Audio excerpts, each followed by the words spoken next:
Hello! எல்லாருக்கும் வணக்கம். அவங்க மிங்கலாவா? Welcome to the channel promise Tamil பொண்ணு. இன்னைக்கு நம்ம சேனல்ல என்ன பண்ண போறோம்னா, அ ரங்கூன் செட்டிநாட் சாம்பார் பண்ண போறோம். இப்போ அது பண்றதுக்கு முன்னாடி, ரங்கூன்ல செட்டிநாட் சாம்பார் எப்படி ஃபேமஸ் ஆச்சுன்னு ஒரு குட்டி கதை சொல்றேன். பர்மால செட்டியார் உணவகங்கள சிட்டி சவுத் ஆஃப் சாய்ன்னு பர்மீஸ்ல சொல்லுவாங்க. செட்டியார் குசின்ஸ்க்கு லேட் பிரிட்டிஷ் கொலோனியல் பீரியட்ல ரங்கூன்ல ரொம்ப பிரபலமானது. அது ஏன்னா, தமிழ்நாட்டிலேருந்து நாட்டுப்புற செட்டியார் கம்யூனிட்டி ஒரு பெரிய அளவில் அ மிட் 1800ஸ்லேருந்து ரங்கூனுக்கு வணிகர்களாகவும், வியாபாரிகளாகவும் வந்தாங்க. பர்மால இருக்கிற தமிழர்களோட உச்சக்கட்ட காலமான 1920ஸ்ல, 1930ஸ்ல விவசாயம், பொருளாதாரத்த 80% நிதி செட்டியார் கம்யூனிட்டி தான் பண்ணாங்க.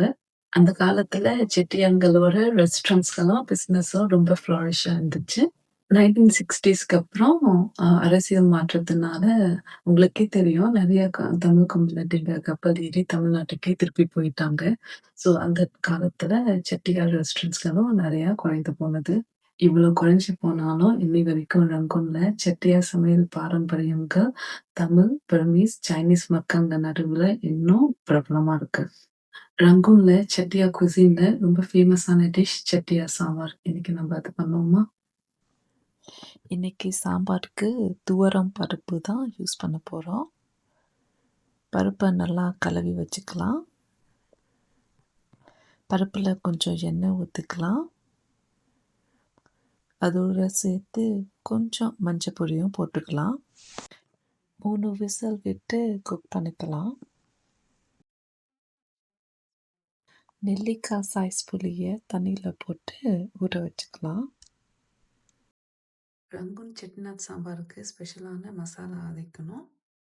அதுக்கு இப்போ கொத்தமல்லி விதை 2 டீஸ்பூன், பிளாக் பெப்பர் 2 டீஸ்பூன், அப்புறம் சீரகம் 2 டீஸ்பூன் நான் போட்டு வச்சுருக்கேன். இதை நம்ம மிதமான சூட்டில் தாளித்து மிக்சியில் அடிச்சிருக்கலாம்.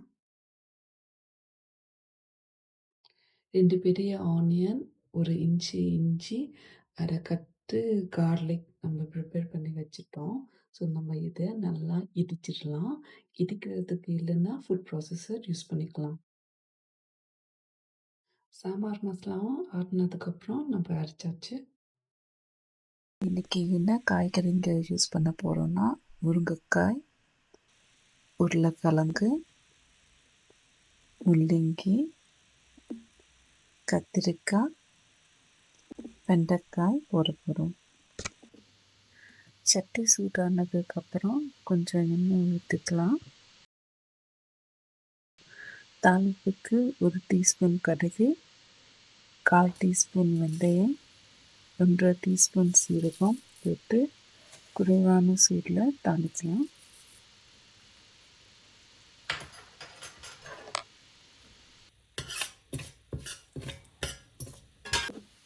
கருவேப்பிலை போட்டுக்கலாம். ஜெர்மனியில் ஃப்ரெஷ்ஷான கருவேப்பிலை எல்லா நாளும் கிடைக்காது. அதனால தான் நான் காஞ்ச கருவேப்பிலை யூஸ் பண்ணுறேன். அப்புறம் 4-5 காஞ்ச மிளகாயும் சேர்த்து மிக்ஸ் பண்ணிக்கலாம்.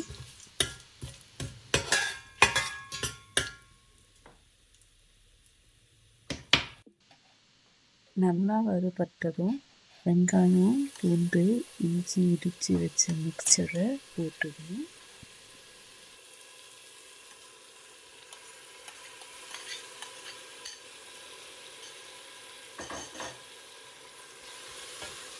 பச்சை மணம் போகிற வரைக்கும் வறுக்கலாம்.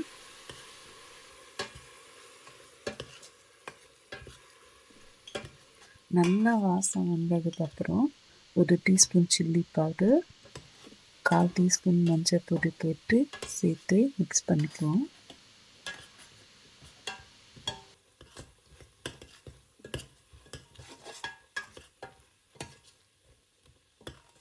ரெண்டு நிமிஷம் கழித்து காய்கறியெல்லாம் போடணும். வெண்டைக்காயை தவிர. வெண்டைக்காய் முன்னாடியே போட்டால் சாம்பார் குழஞ்சி பிசு பிசுப்பாக இருக்கும். அதனால தான் வெண்டைக்காயை கடைசியாக போடணும்.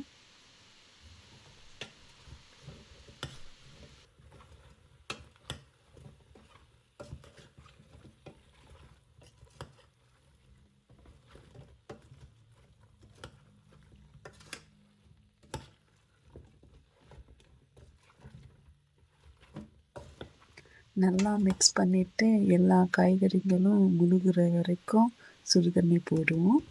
ஒரு 10 நிமிஷத்துக்கு உருளைக்கிழங்கு வேகிற வரைக்கும் குக் பண்ணுவோம்.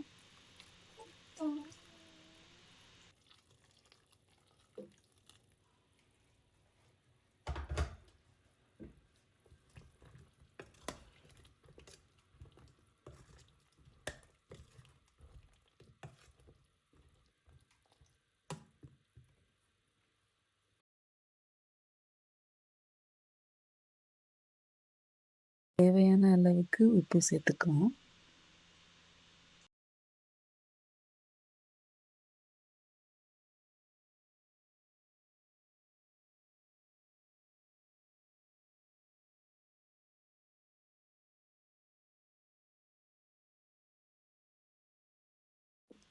காய்கறி எல்லாம் வெந்ததுக்கப்புறம் அவிச்சு வச்ச பருப்பும் போட்டு புளி தண்ணியும் தேவையான அளவுக்கு தண்ணியும் கலக்கி கொதிக்கிற வரைக்கும் குக் பண்ணலாம்.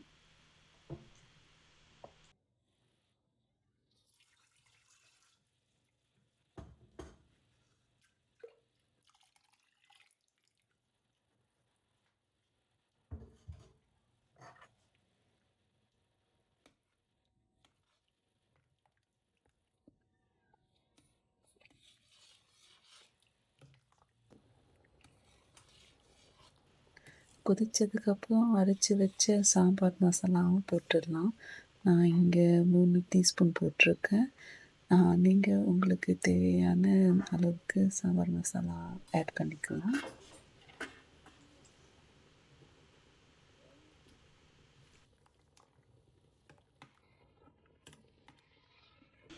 மூடி வச்சு ஒரு கொதி வந்ததுக்கப்புறம் கடைசியாக இருக்கிற வெண்டைக்காயும் போட்டுடலாம்.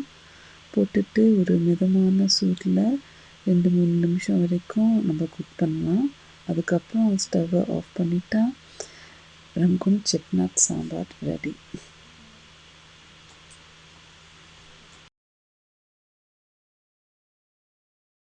நம்மளோட இப்போ புது கெஸ்ட்டும் வந்திருக்காங்க. ஸோ இதுதான் ரங்கூன் செட்டிநாட் சாம்பார். நீங்களும் ட்ரை பண்ணி பாருங்கள். எப்படி இருக்குதுன்னு கமெண்ட்டில் சொல்லுங்கள். இந்த சேனலில் இன்னும் நிறைய புது வீடியோஸ்க்காக சப்ஸ்கிரைப் பண்ண மறந்துடாதீங்க. ஓகேங்களா? ஸோ நம்ம அப்புறமா திருப்பி சந்திக்கலாம். இமாஃபியா சம்ஜாமே. பாய்.